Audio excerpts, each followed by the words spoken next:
President Cyril Ramaphosa will depart for the Kingdom of Saudi Arabia tomorrow on a two-day state visit. His visit is at the invitation of the Custodian of the Two Holy Mosques, His Royal Highness King Salman bin Abdulaziz Al-Saud. He will also be hosted by the Crown Prince and the Prime Minister of the Kingdom of Saudi Arabia, Mohammed bin Salman bin Abdulaziz Al-Saud. Diplomatic relations between South Africa and Saudi Arabia were formalized in 1994. Now, since then, four South Africa's democratically elected presidents have visited the kingdom to date. The late President Nelson Mandela visited the kingdom in 1998. President Thabo Mbeki visited in 2007. President Jacob Zuma visited in 2016. And President Cyril Ramaphosa also visited in 2018. Now, the president says South Africa and Saudi Arabia enjoy a strategic bilateral partnership based on cordial and fraternal relations. Ramaphosa's visit will focus on export market opportunities for South African produce and South Africa as an investment destination. Right, let's speak a little bit more about this to Thembisa Fakude, Senior Research Fellow at the Africa-Asia Dialogues. A very good evening to you, Thembisa. Thank you so much for speaking to us. I'm just wondering, this year alone, I may be off the mark, but is it the third visit to Saudi Arabia this year for President Cyril Ramaphosa? Well, he was supposed to go, if you remember, last time, but he had to cancel the trip following the floods in KZN, so that didn't happen. So this time around, I think this is replacing that previous trip that was cancelled, which was supposed to have happened around about, I think, early this year. But it was cancelled because of the floods in KZN. All right, because I was just wondering, I think it was supposed to be in June or so. So the visit, as we mentioned, it's at the invitation of the Custodian of the Two Holy Mosques. Tell us what is likely to be discussed. I highlighted some of that, but what will be top of the list? Well, top of the list will be business, South African business. They've just had a joint Saudi Arabia, South Africa joint economic forum or council, where all the ministers of business cluster, ministers of South Africa or economic cluster participated in that meeting. So that will be the top of the agenda in terms of strengthening economic ties between South Africa and Saudi Arabia.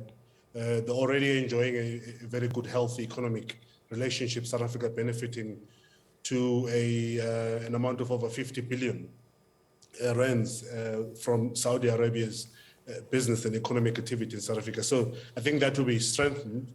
But I think there's also one important factor which needs to be mentioned this time around is that Cyril Ramaphosa is likely to also send some sort of message from Joe Biden. You know that over the past couple of days, Joe Biden has been upset with Mohammed bin Salman because of the OPEC's decision to reduce the pumping of oil, and that will definitely have an impact on the oil prices around the world. So given the closeness or the close relationship that President Cyril Ramaphosa enjoys with Joe Biden, who has threatened Mohammed bin Salman that there will be consequences because of this decision, it's likely that President Ramaphosa will also be speaking to Mohammed bin Salman and sending some sort of message from Joe Biden. And what do you think that's likely to be if you were to speculate? Well, mainly is to drive a point home that, one, Joe Biden compromised a lot by meeting Mohammed bin Salman, if you remember, in that Middle East visit that they undertook this year, that fist-bumping visit because they didn't want to have a handshake, given that Mohammed bin Salman is still accused by many around the world of having killed or murdered Jamal Khashoggi in Turkey and chopped his body and dissolved his body. And till today, we don't know where Jamal Khashoggi's body is. And just before Joe Biden entered into his presidency, he undertook that he was not going to deal with Mohammed bin Salman. In fact, he was going to render him a pariah state. But that doesn't happen. So there was a backlash because of that, and because that Mohammed bin Salman decided to go to Saudi Arabia notwithstanding.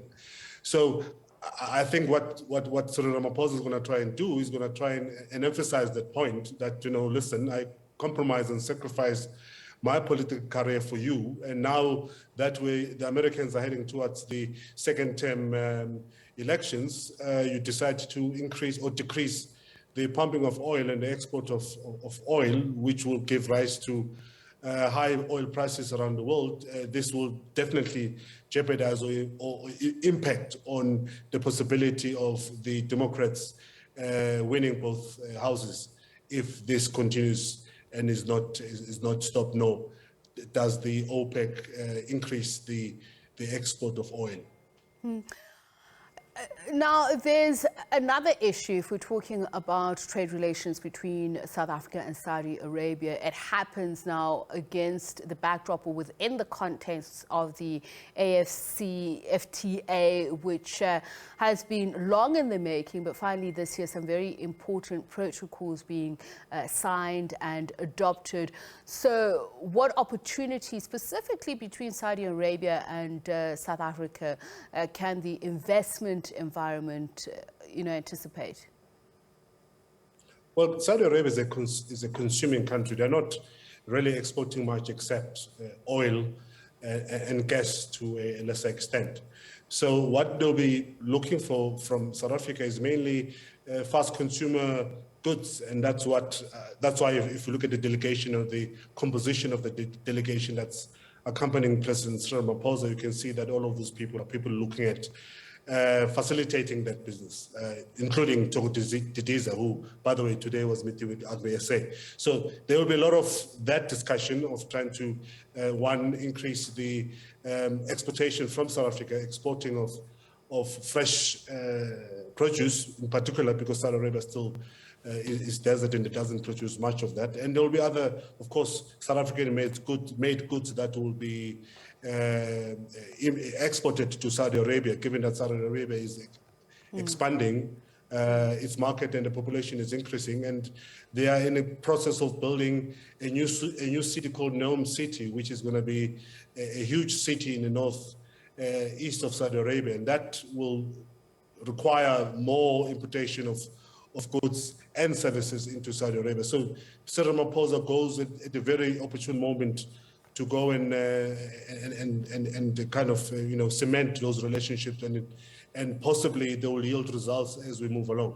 All right, Steve, we'll continue looking at the various sectors in which there could be impetus provided. I must just flag this, though. I've just received a message from the presidency just cautioning the impression that is being created that President Cyril Ramaphosa is an envoy of the United States.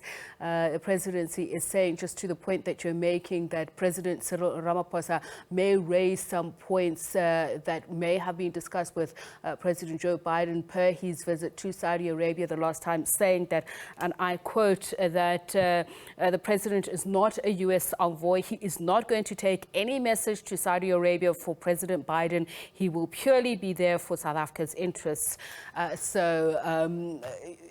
Would you like to respond to that? Do you take that back, or do you stand by it, Steve? Well, our job is to analyze and because we're not part of government, our responsibility is to analyze and based on those analyses, give an opinion and state a view. All right. And government will always, of course, have their own position, which they'll like us to believe in, repeat verbatim. But given what has been happening, the intimate relationship that President Ramaphosa enjoys with Joe Biden, and what Joe Biden has said over the past couple of hours or days makes one believe that it's possible that his friend in the United States might have, to an extent, whispered something in the form of a message to pass on to Mohammed bin Salman. All right. Thanks a lot for that. Thembisa Fakude, who is a senior research fellow at the Africa-Asia Dialogues. Unfortunately, we have run out of time. I was hoping that we'd look at particular strategic sectors where the Business Council would have looked at. So Just another message from the presidency saying that as a matter of consequence, the issue of Saudi Arabia was not part of the bilateral talks or face-to-face meeting that President Cyril Ramaphosa enjoyed with President Biden when he was in the U.S. recently. All right, let's move on now to other issues. Still on President Ramaphosa, though, he will host President Brahim Ghali of the Sahrawi Arab Democratic Republic for a state visit next week, Tuesday. The two presidents are expected to exchange views on recent developments related to the question of Western Sahara, including the mobilization of regional, continental and international support toward finding a sustainable resolution to the Western Sahara conflict in line with the provisions of the 1991 ceasefire agreement. In a statement released by the Office of the President, the visit aims to strengthen the existing political relations fortified by the strong historical ties the two countries have. South Africa continues to provide humanitarian and material support to alleviate the dire living conditions that the people of Sahrawi continue to endure.